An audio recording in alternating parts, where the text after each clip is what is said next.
Olá, caros alunos do primeiro ano, tudo bem com vocês, pessoal? Hoje nós vamos dar procedimento aos nossos estudos, dando início ao quarto bimestre, retratando a sua unidade 15 com o tema Expansão Marítima e Absolutismo.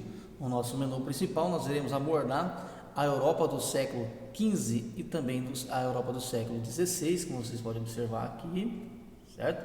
A participação de uma classe que destacou é a classe da burguesia, a questão do absolutismo, aonde os reis se tornam cada vez mais opressores em prol da população, e também os pensadores do absolutismo. Quando nós falamos pensadores, nós devemos lembrar de alguns teóricos que venham reafirmar a autoridade do rei perante o povo, e também o sistema de mercantilismo, expansão comercial e, por último, aqui nós temos as grandes navegações, como vocês podem analisar.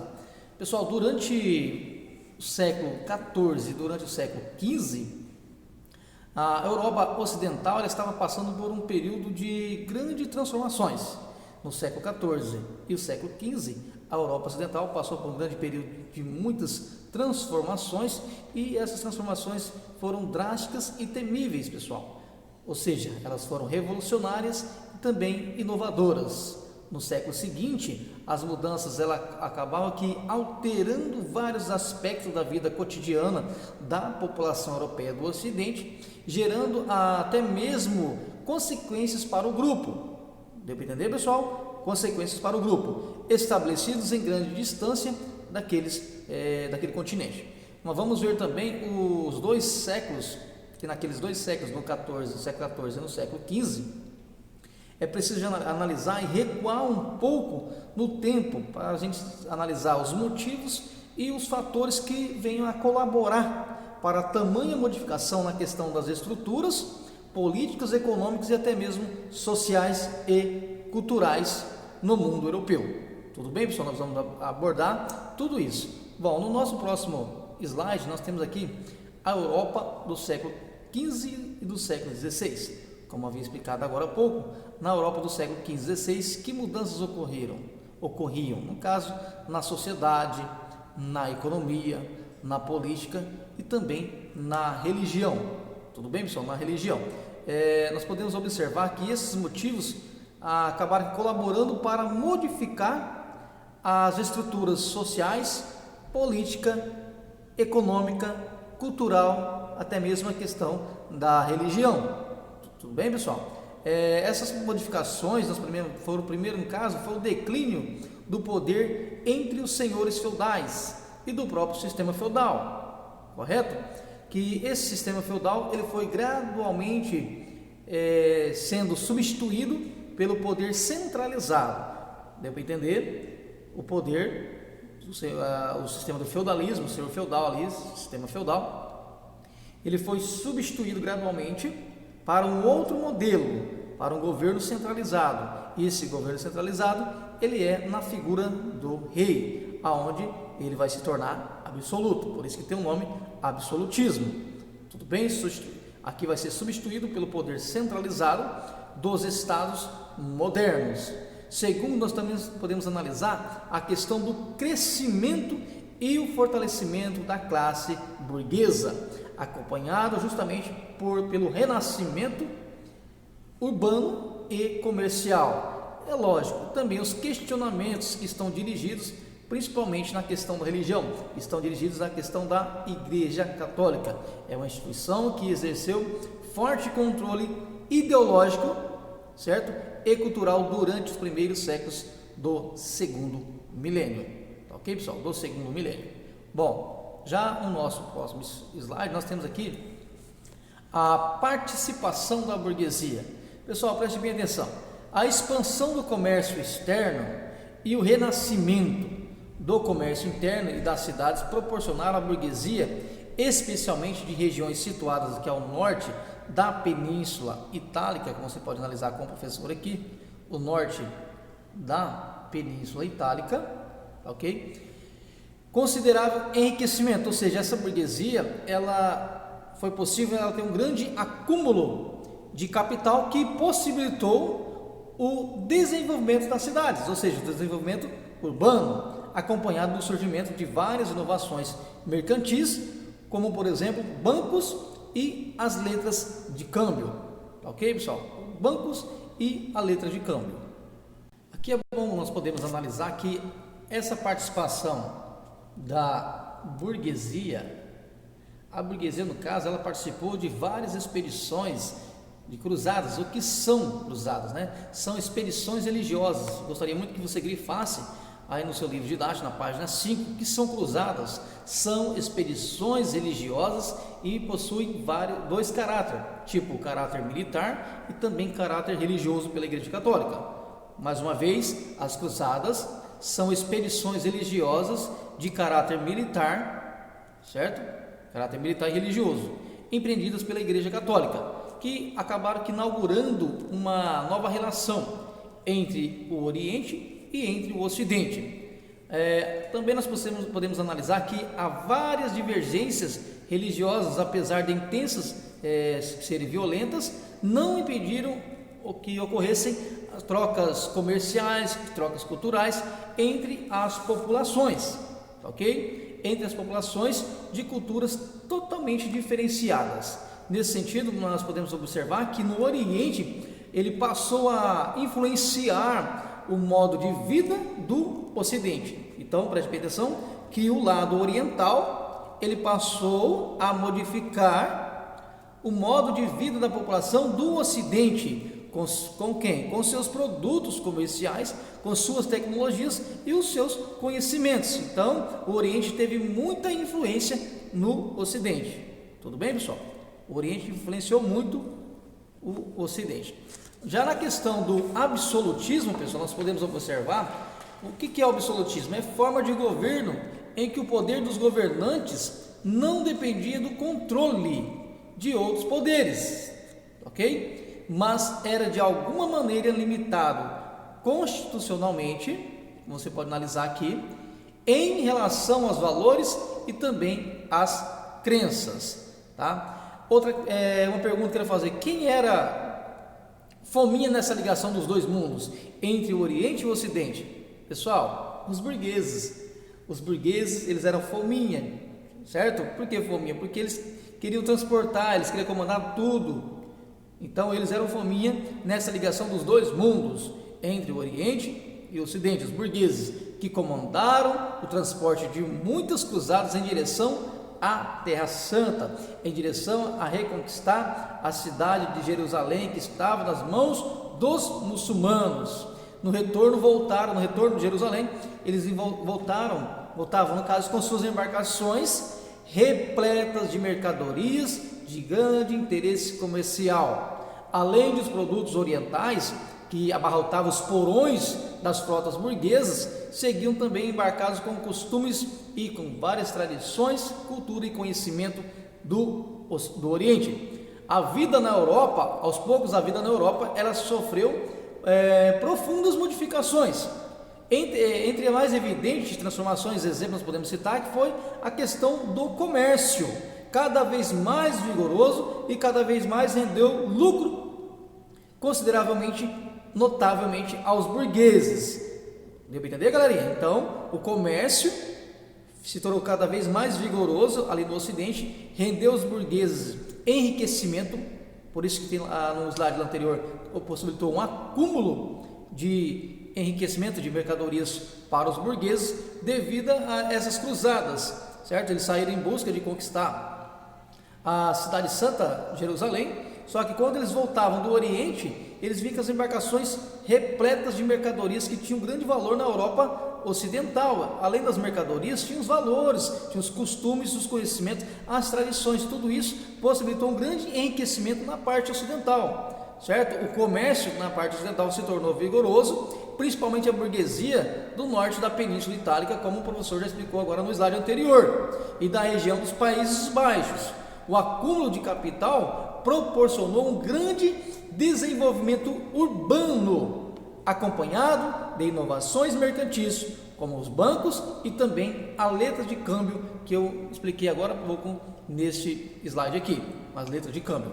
Ok, pessoal? Então, com as cruzadas, a burguesia consideravelmente houve um grande acúmulo de capital, e esse acúmulo de capital possibilitou que ela viesse a desenvolver o comércio urbano, acompanhado de várias inovações mercantis e ainda até por cima a questão dos bancos e também a letra de câmbio. Tudo bem, pessoal? A letra de câmbio. Já nessa outra questão nós podemos observar aqui nesse slide a questão da política absolutista, a forma de governo em que o poder dos governantes não dependia do controle de outros poderes, mas era de alguma maneira limitado constitucionalmente em relação aos valores e às crenças da época. O absolutismo adquiriu características diversificadas em razão das peculiaridades regionais e culturais de onde ocorreu esse absolutismo. E o absolutismo português, absolutismo francês e absolutismo inglês. Tivemos três: português, francês e inglês. De acordo com o dicionário Aurélio, o sistema absolutismo é um sistema de governo. No caso, o absolutismo, ele é um sistema de governo em que o governante se investe em total poder absoluto, sem nenhum tipo de limite, exercendo de fato os direitos e de cobrar tributos da soberania. Esse termo absolutista, temos aqui português, francês e inglês, a partir do século XV, do século XIX, ele foi difundido, certo? Esse absolutismo, a partir do século XIX, ele foi difundido quando passou a designar um sistema político que existiu na Europa Ocidental entre o século XV e também XVIII e XX. Contudo, nós podemos analisar aqui, identificar as características do renascimento comercial e também urbano, que possibilitou a criação e condições que conduziram a Europa Ocidental por um longo processo histórico, tudo bem? Onde ocorreu uma grande concentração do poder e o proveito da coroa régia. Bom, pessoal, o fracasso das cruzadas. Esse fracasso das cruzadas, o rei, ele tinha um objetivo, o único objetivo do rei era enriquecimento rápido. Vamos lá no livro didático, na página 6, conferir essa questão. Bom, pessoal, aqui na página número 6 nós podemos analisar no segundo parágrafo. Vamos lá no segundo parágrafo fazer uma análise que o fracasso, certo? Que o fracasso das cruzadas em alcançar seus principais objetivos, ou seja, as cruzadas, ela contribuiu para o enfraquecimento. Vamos lá, as cruzadas, vou até grifar aqui, ó. As cruzadas contribuiu para o enfraquecimento do poder político dos senhores feudais. Então, enfraqueceu o poder político dos senhores feudais e, por outro lado, ela fortaleceu, certo? Por outro lado, acabou fortalecendo o poder econômico da burguesia. Então, essas mudanças ocasionaram a crise no sistema feudal. Então, o que ocasionou as crises no sistema feudal, pessoal, foi justamente as cruzadas. Não esqueçam, o que ocasionou uma crise no sistema feudal foram as cruzadas, que foi aos poucos, gradualmente centralizando o território e o rei concentrando o poder em suas mãos. Então, durante alguns séculos, as transformações que ocorreram acabaram fundando as bases para os estados nacionais, certo? E modernos, estados modernos. Então deu para entender, a crise do sistema feudal foi justamente pelas cruzadas, que o objetivo era recuperar a cidade santa. Porém, a burguesia, quando ela chega no Oriente, ela encontra uma gama de mercadorias, de opções, que pode justamente ficar rica, enriquecer. Foi isso que aconteceu. Então, quando ela retornou com as embarcações, certo, para o Ocidente, com certeza trouxeram uma gama de transformações, de conhecimentos, de tradições e mercadorias. E essas mercadorias, aonde eles estavam, no Ocidente, tinham um grande valor comercial. Então, a burguesia, com certeza, no caso das cruzadas, possibilitou o enfraquecimento do sistema feudal, só que, por outro lado, fortaleceu o poder econômico da burguesia, aonde pôs um fim no sistema feudal e com certeza houve a centralização territorial. Essa burguesia ela vai fazer uma aliança com o Estado, ou seja, com o rei, que é o absolutista, certo? Para ceder algumas vantagens comerciais. Tudo bem, pessoal? Então nós temos aqui centralização territorial e a concentração do poder. Durante alguns séculos, as transformações ocorridas acabaram fundando as bases dos estados modernos, estados nacionais e modernos. Com a definição de um território único, então vai ser estabelecido aqui um território único a ser governado por um único soberano.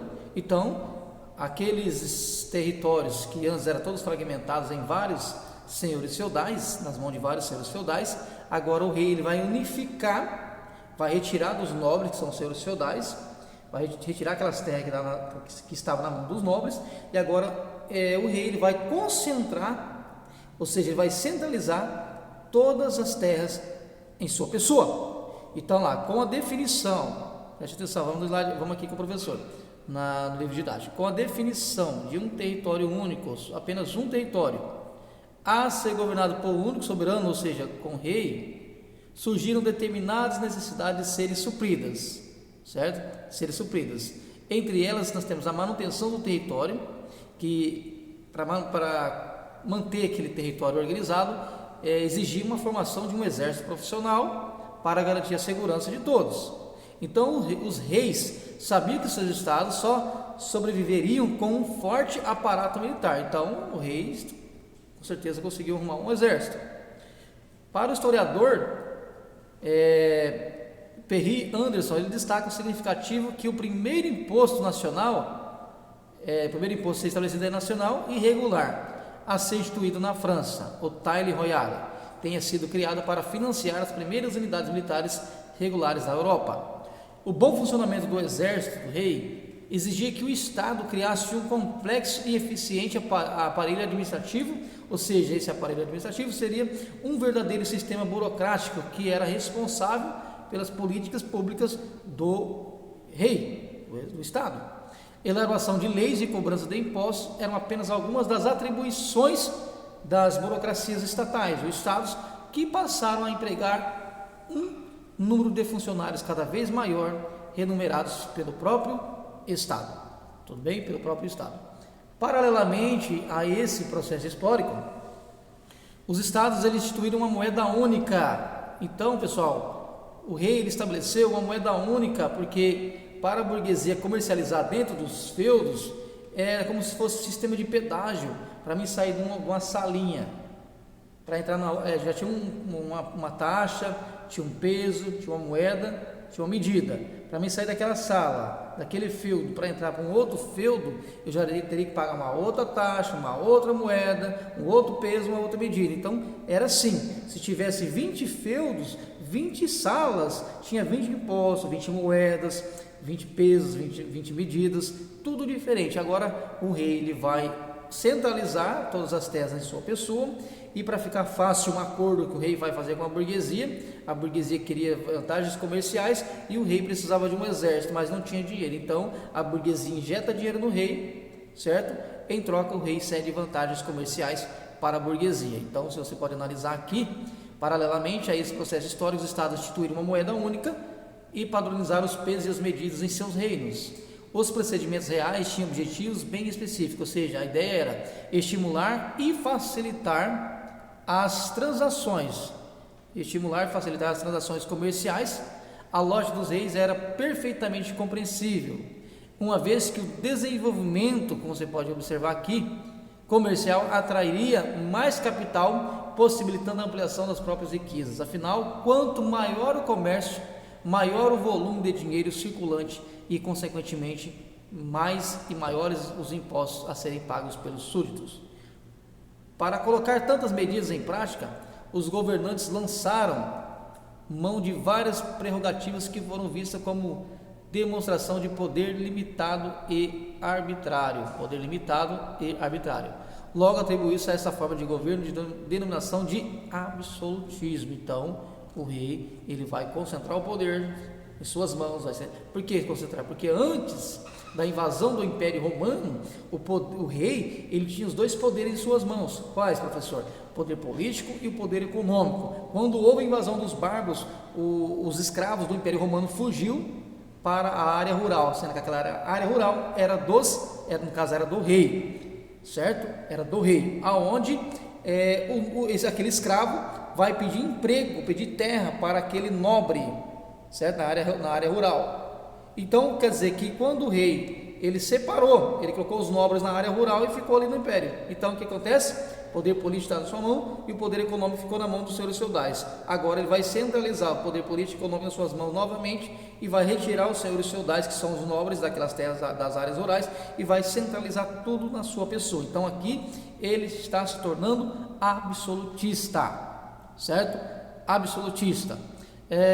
O absolutismo foi uma forma de governo em que o poder dos governantes não dependia do controle de outros poderes, mas era de alguma maneira limitado por uma constituição com base nos valores, com base nas crenças daquela época, certo? O cientista Norberto, ele considera o absolutismo um regime político constitucional, ou seja, no sentido de que seu funcionamento está sujeito a limites, regras pré-estabelecidas, não arbitrárias, enquanto a vontade do monarca não é limitada.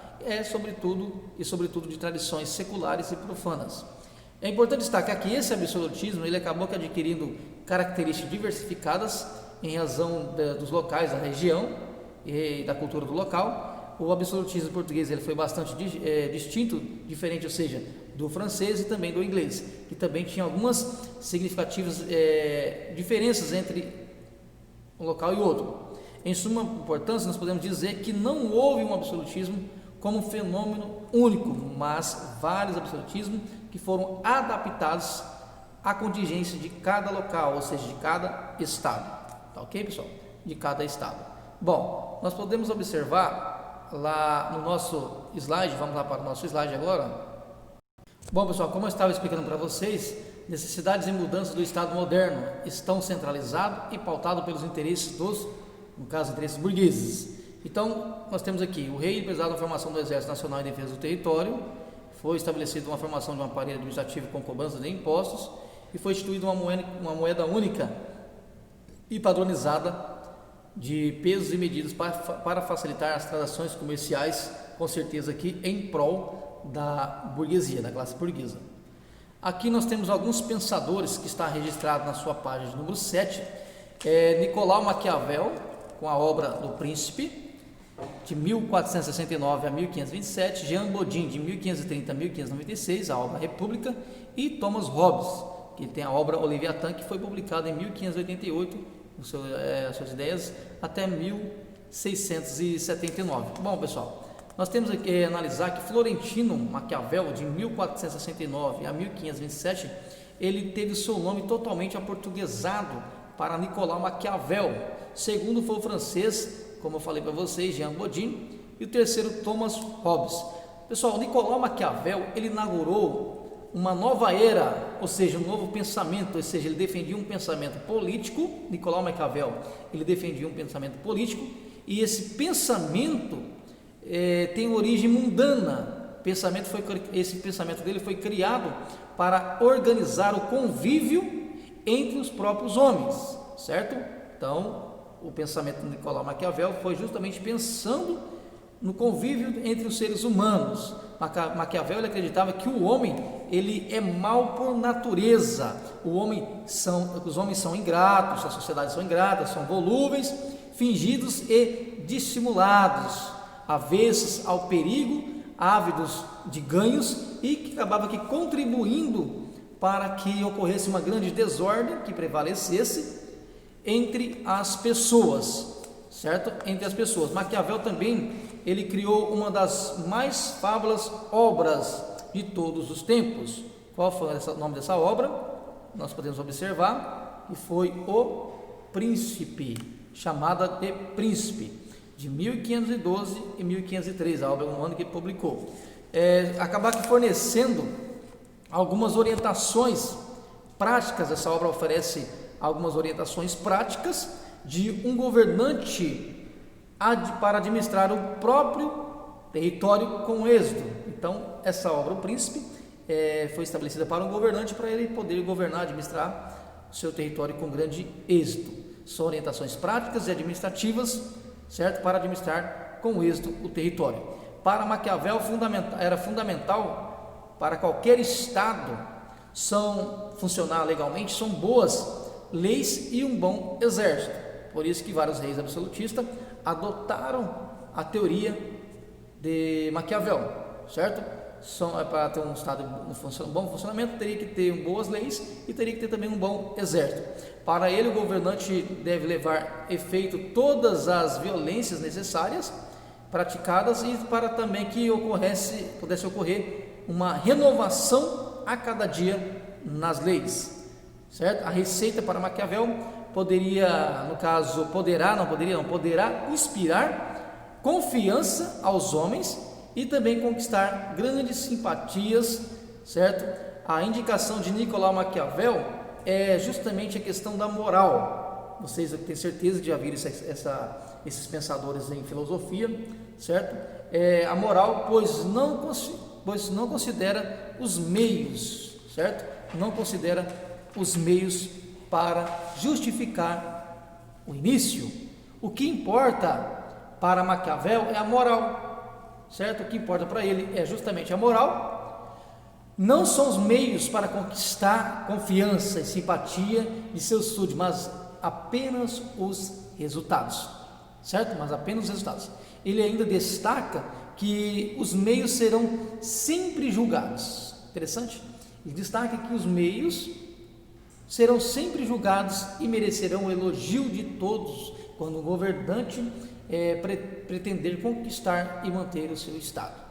Então, na sua obra, o príncipe, ele fala que os fins justificam os meios. Ok, certo? Agora nós temos a questão de Jean Bodin. Jean Bodin, ele retrata a obra dele, certamente relacionada também um pouco a Maquiavel. Nós podemos observar lá no livro didático, na página número 8. Vamos lá com o professor na página número 8 do seu livro didático. Vamos aqui analisar. Nós temos aqui no primeiro parágrafo da página 8, o francês Jean Bodin, pessoal, e o inglês Thomas Hobbes. Nós podemos observar aqui Jean Bodin e Thomas Hobbes certamente leram a obra de Nicolau Maquiavel, porém as teorias políticas desses pensadores teve uma alteração, sofreram influências, certo? Dentro do contexto histórico de seus estados natais. Conturbações sociais. Nós podemos observar aqui conturbações sociais de caráter político e religioso. Gostaria muito que você grifasse com o professor no seu livro didático. Essas conturbações de caráter político e religioso marcaram a França de Bodin, porque muitas pessoas religiosas assistiram os violentos confrontos entre protestantes e católicos, ou seja, ambos culminaram no massacre de São Bartolomeu, tanto os protestantes como os católicos. Em 1572, o temor vivenciado por Bodin durante sucessivos conflitos religiosos levou eles a escrever os 6 livros da República de 1576, a obra na qual ele se mostrou um irredutível defensor do absolutismo. Então, nós temos aqui que Jean Bodin e Thomas Hobbes, eles defendiam, como Maquiavel também defendiu, o absolutismo. Esse pensamento reflete na questão da situação da França, que estava vivenciando nessa época. O governo deveria garantir mais a ordem do que a liberdade. Então, para esses teóricos do absolutismo, o governo tinha que garantir a ordem mais do que a própria liberdade do povo. Essa situação só seria possível se caso o soberano entrasse no comando e se tornasse absoluto. Dessa forma, proclamou que os governantes deveriam comandar, mas nunca serem comandados. A soberania, ou seja, o rei, tem o direito divino. Essa teoria do direito divino foi uma teoria reafirmada com o filósofo bispo da Igreja Católica, denominado como é que é? Jacques Bossuet, perdão, tá, gente? Jacques Bossuet. Essa teoria foi reafirmada do direito divino, a teoria do direito divino, foi reafirmada por Jacques Bossuet. Jacques Bossuet, ele era um bispo da Igreja Católica e ele reafirmou a teoria dos reis na terra. Se o rei está no comando, porque foi Deus que colocou. Se foi Deus que colocou ele no comando, eu não posso contestar as ordens deste rei, porque se eu estiver contestando as ordens do rei, eu automaticamente estou contestando as ordens de Deus, certo? Então, dessa forma, proclamou que os governantes deveriam comandar e nunca serem comandados. O direito divino atendia plenamente aos interesses defendidos por Bodin em relação às ordens do soberano absoluto, que deveriam ser atendidas mesmo que não fossem justas e honestas, certo? Pois não é lícito o súdito transgredir as leis de seu príncipe, ainda mais sendo esse príncipe um soberano diretamente ordenado por Deus. E posteriormente nós temos o francês Jacques Bossuet, que eu falei para vocês que ele reafirma de 1627 a 1704, reafirma e aprofunda as reflexões de Bodin a fim de justificar os poderes absolutos do monarca, ou seja, da monarquia francesa. Bossuet também sustentou a concentração do poder, como já falei para vocês aqui, como uma necessidade, e defendia que os poderes limitados se justificavam pelo fato de que o soberano fazer apenas o bem, combatendo as injustiças e protegendo os mais humildes. A tese de Bossuet estava relacionada diretamente a trechos da Bíblia. Então, Jacques Bossuet, ele era bispo da Igreja Católica.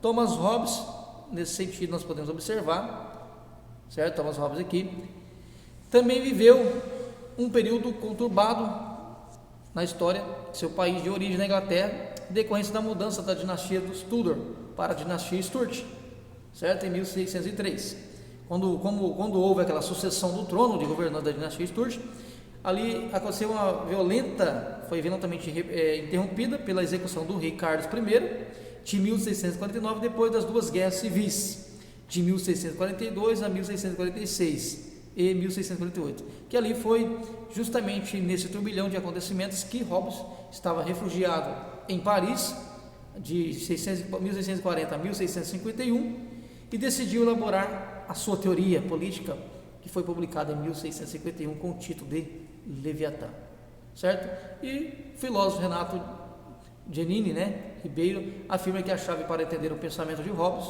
era compreender que o inglês ele escreveu a respeito do estado de natureza, isto é, entender a defesa do absolutismo proposta por ele demanda a compreensão do homem sobre si mesmo, ok? Sobre si mesmo.